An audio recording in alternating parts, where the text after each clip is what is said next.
Good Monday Matters. I hope you had a wonderful Sabbath and are looking forward to a great week.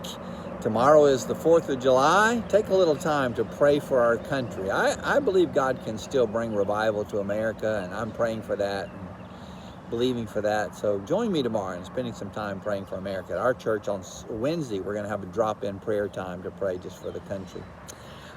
This is Monday Matters, where I take a little bit of time to talk about something each week that makes your life happier, healthier, and perhaps a little bit holier. And this is a different setting.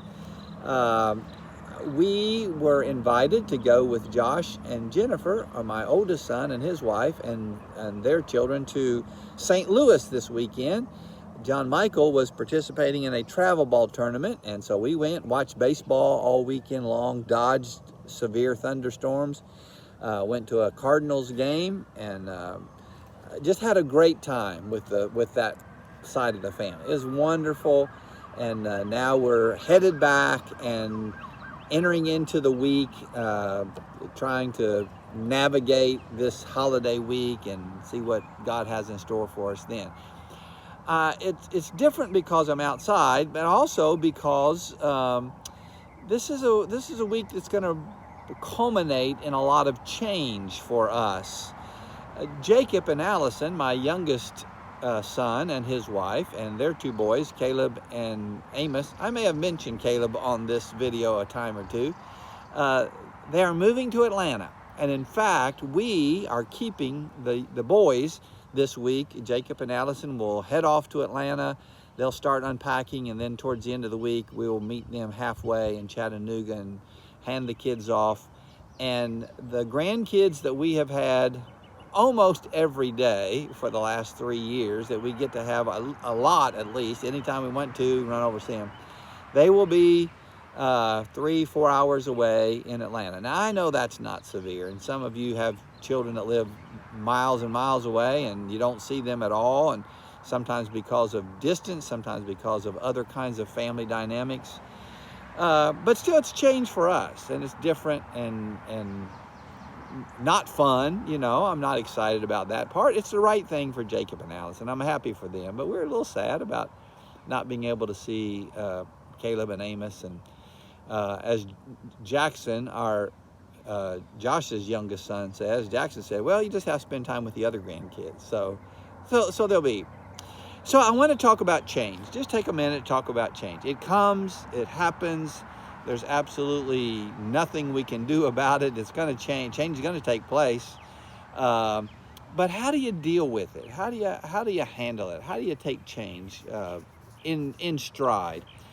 On this day before the 4th of July, I thought maybe I'd mention 5 things that are helpful.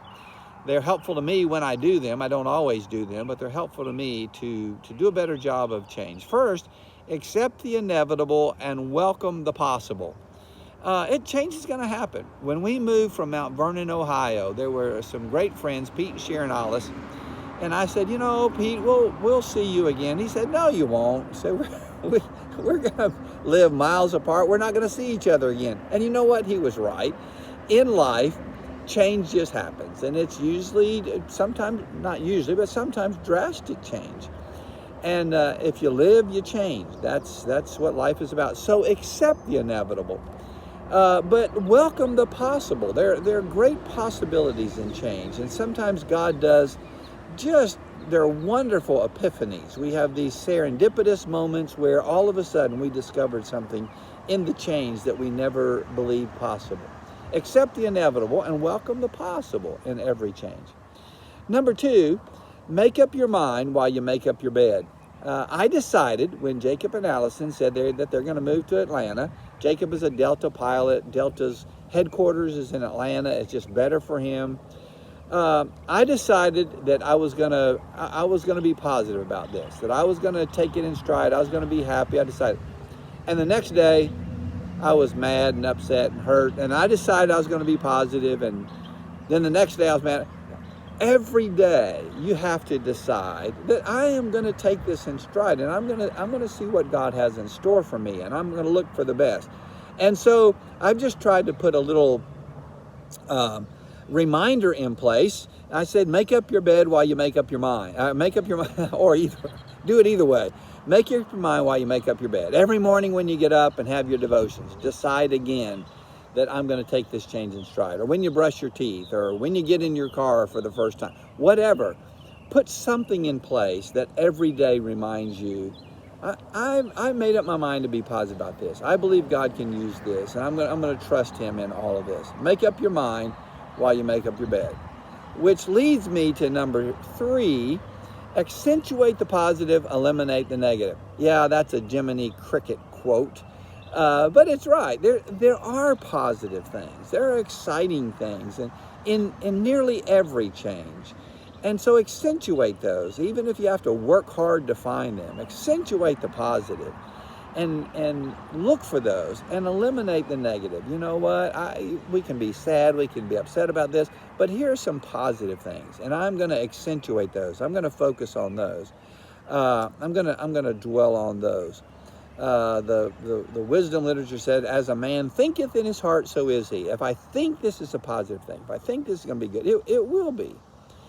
Number 4, the way we do all that is focus on the Father and not on the fears. The problem with change is it brings a lot of fear. There are a lot of things I'm concerned about.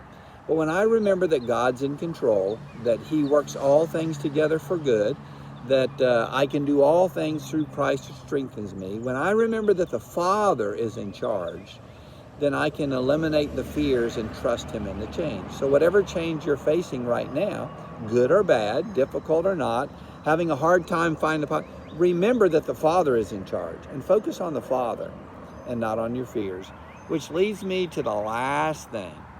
Be gentle with others and graceful with yourself. There are people in your life that have precipitated change. That Jacob, I'd just like to wring his neck. He's the one that decided to make this change. Be gentle with those people. Love them. They believe they're doing the right thing.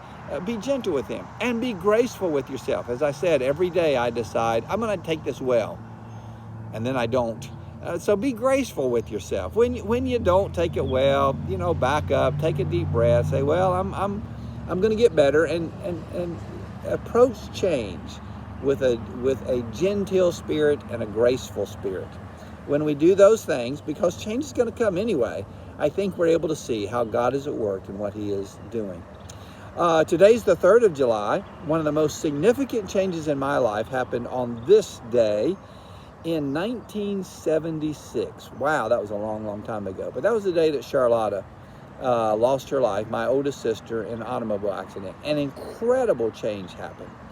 But you know what? As we look back, we can see the positive. We can see how God was at work. We've learned to be gentle with ourselves and with other people. I make up my mind every day to trust God. Lots of things come out of that change, and lots of things will come out of the change that you go through. And if you choose, if you allow them to, they will be positive things. Well, God bless you as you change this week. Know that God loves you, and I do too. And I look forward to seeing you next week on Monday Matters.